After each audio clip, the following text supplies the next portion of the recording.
In this video, I'm going to be talking about ways in which you can respond to potential risks on your project.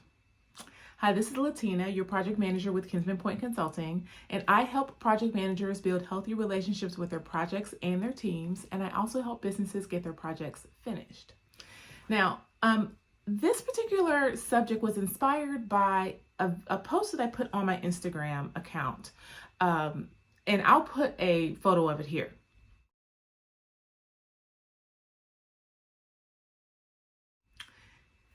In that particular post, I talked about mitigating risks. I had, a phrase there and talked about how, project managers are responsible for forecasting and identifying risks and then going through the process of mitigating risks.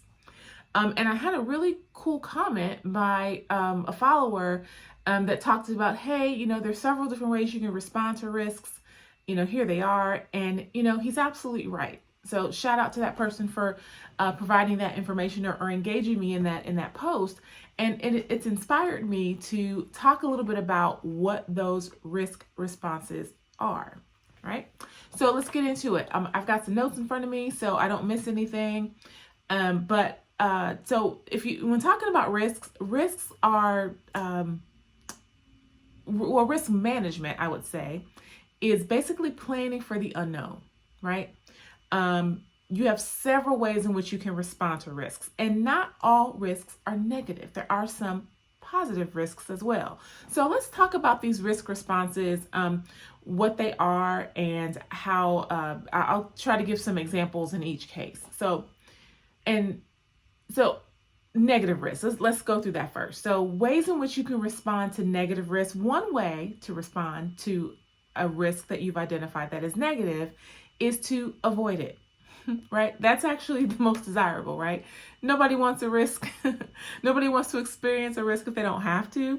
So the best way to respond to a risk is avoid it. An example, and I'm reading from an example here because I wanted to try to think about some project examples, if you will. But you realize that the building you're working on has a start date in the middle of the rainy season. Maybe it's a construction project and your start date is in the middle of the rainy season for the area that you're building in.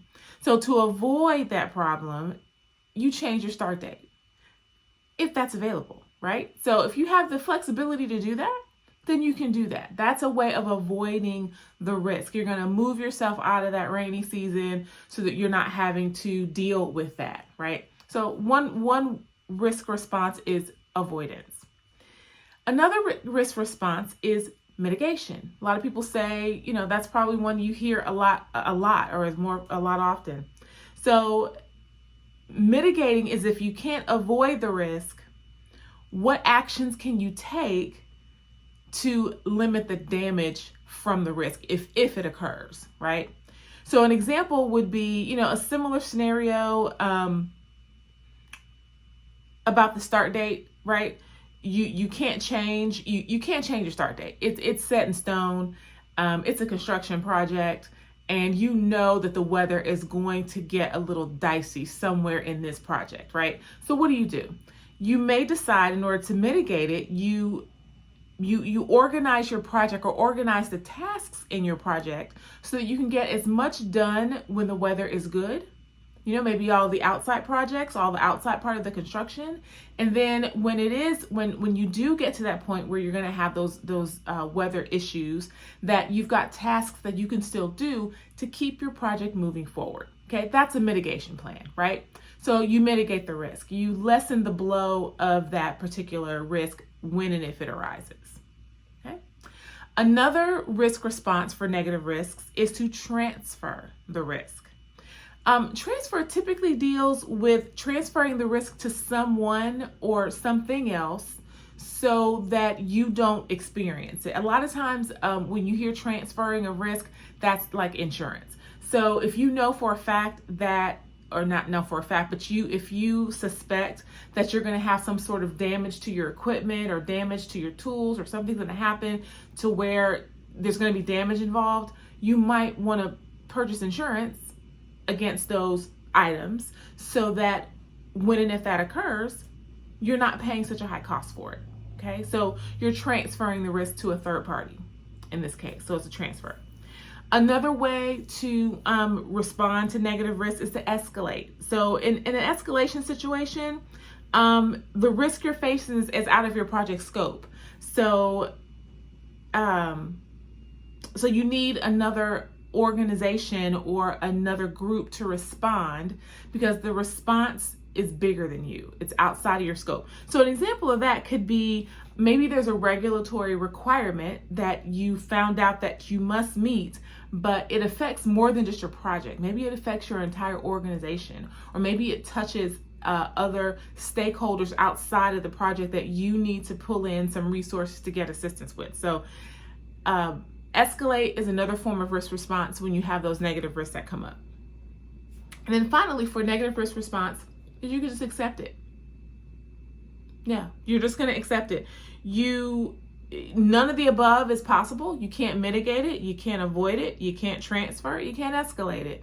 It's going to happen. So you know that it's going to happen, and you know the cost of what happens, the cost of it happening. So because of all that, you simply accept that risk.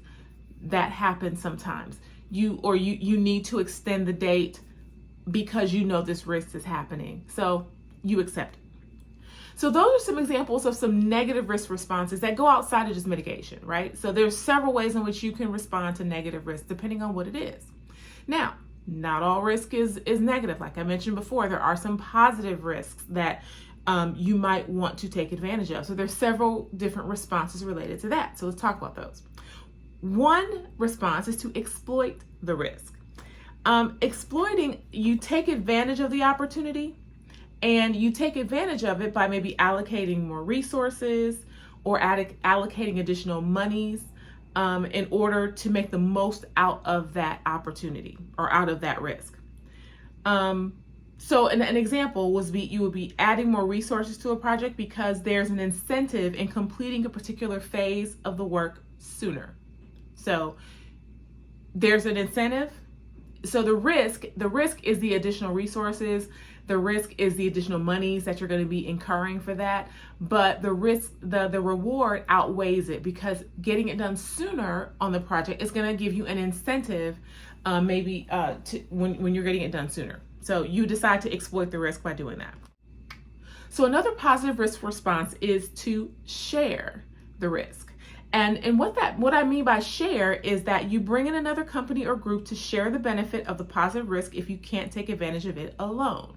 An example of that, your project requires some detailed custom work, for example, and when it's done, it would benefit others in the company, right? So it's custom work that you need to do. It's detail oriented. It requires some assistance, but if you share the work, you're going to get it done within the time allotted that you need to get it done in, and it's going to be a win-win for you and a win-win for maybe a department in your company or the entire company. So you share the wealth, you share the love, you solicit for more resources to work together to share that benefit. So you're sharing.